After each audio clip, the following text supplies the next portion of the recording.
Reasoning के अंतर्गत व्यवस्थित क्रम परीक्षण पढ़ेंगे। व्यवस्थित क्रम परीक्षण का मतलब क्या होता है?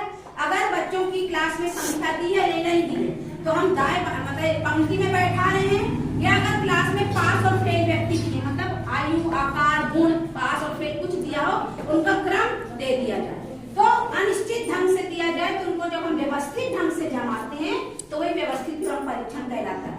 जैसे मैं कोई एक बच्ची बोलूं, रिया नाम है ना, अब क्लास में कितने बच्चे नहीं पता, जब परीक्षा का रिजल्ट आया हाफ ईयरली का तो मैं बोली रिया नीचे से 24वां स्थान थी, नीचे मतलब सबसे कम नंबर थे बच्चे, और ऊपर से उसका स्थान था 12वां, है ना, 12वां मतलब फर्स्ट सेकंड थर्ड 12th स्थान प्राप्त की। तो क्लास में कुल कितने बच्चे, तो हमको दिक्कत होती निकालने से, तब इनको कैसे जमाएंगे, कैसे ट्रीट करेंगे। और अगर ये पास फेल, अगर मैं दाएं बाएं से बैठा दूं बच्चों को, क्लास में कुल कितने बच्चे हमको नहीं पता, अब मैं बोल दूं रिया तो चलना ये होगा ना दाईं ओर, और यहाँ से होगा बाईं, यहाँ से आगे बढ़ गए मतलब हम दाईं ओर जा रहे हैं, और हम यहाँ से आ रहे तो बाईं ओर। तो जब हम गिनेंगे रिया को दाईं तरफ से बोल दी 24 स्थान पर है रिया, ठीक है, और जब बाईं ओर से गिन रहे तो 12वें स्थान पर है, दाईं ओर से 24 तो बाईं ओर से 12 स्थान पर। तो क्लास में कुल कितने बच्चे हैं, तो कैसे करोगे?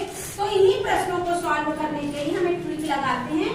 पहला है कुल व्यक्तियों की संख्या ना, कुल छात्र, कुल व्यक्ति हमको नहीं पता कि तक कैसे निकालते। तो पहला स्थिति ऊपर नीचे से क्रम दिया हो, जैसे ये है ना, ऊपर का क्रम दिया हो, नीचे का क्रम दिया हो। तो दूसरा दायां या बायां क्रम दिया हो, जैसे ये बताइए दायां और बायां क्रम दिया हो, तो हमको कुल योग निकालना है, तो कैसे निकालेंगे? तो इसमें क्या करते हैं, ऊपर प्लस नीचे के स्थान का योग जोड़ देते हैं, उसमें से घटा।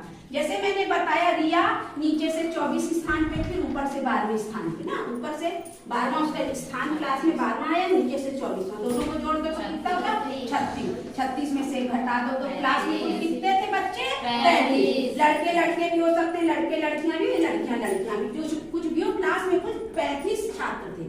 अब ऐसी ये पंक्ति में बैठाई हूँ मैं, दाया बाया से करके एक लाइन से अपन ऐसे पंक्ति में बैठाते हैं ना, ऐसे बैठाई। अब मैं बोल रही हूँ कि रिया का दाएं से 24वां और बाएं से 12वां स्थान है, तो क्लास में कितने बच्चे थे? तो वही होगा, जोड़ दोगे और घटा दोगे। समझ में आया? अब मैं प्रश्न दूंगी, यहाँ मैं लिख रही हूँ, तो फिर तुम लोग बताना उसका उत्तर क्या होगा ना। ये मैं पूरा मिटा दे रही हूँ। अब 8वां स्थान,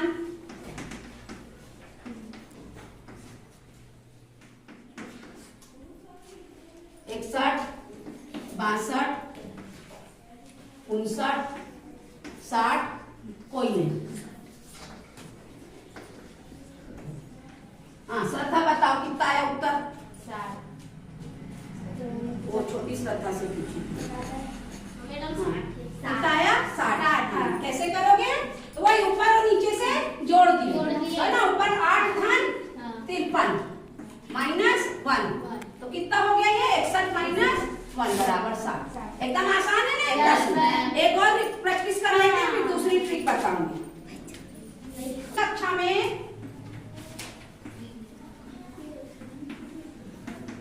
श्यामा, हाँ 25 धन 16, उसमें से क्या करोगे? घटा दोगे। 25 और 16 कितना होता है? 41। 41 में घटा दिए तो आ गया 40। तो इसमें हम अभी कुल संख्या निकाल लिए, दाया बाया या ऊपर नीचे क्रम दिया, इसकी ट्रिक एक है।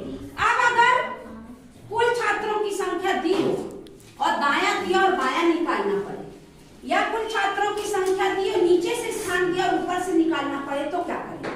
अब उसको भी कर लेते हैं, उसके लिए दूसरी ट्रिक लिखेंगे। याद अच्छे से समझ आ रहा? क्रम स्थान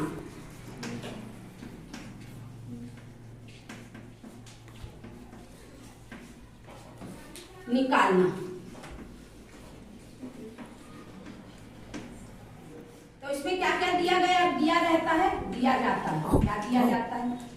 ऐसे प्रश्नों में हमको दिया रहता है छात्रों की कुल संख्या। क्या दी जाती है? छात्रों की कुल संख्या।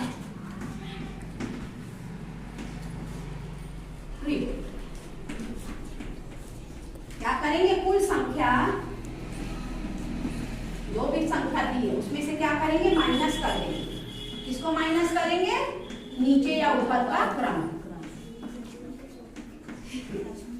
और उसमें क्या करेंगे?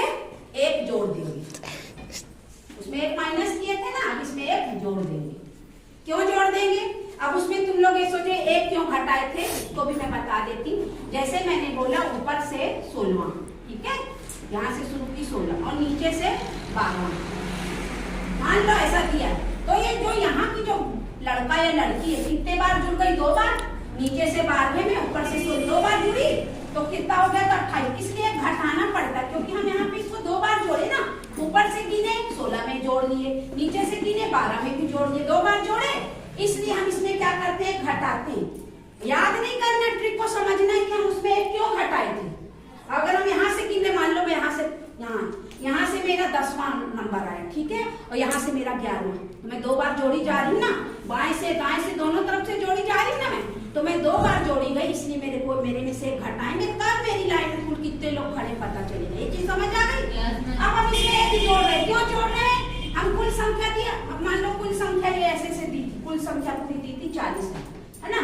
अब पूछ रहा है ऊपर से उसका 10वां स्थान, ऊपर से जब आया 10वां स्थान है, यहाँ पे 10वां, तो नीचे से उसका कितना स्थान होगा। तो इसमें क्या करते हैं, कुल संख्या से ऊपर का घटा दिए, 40 में से क्या घटा दिए, 10।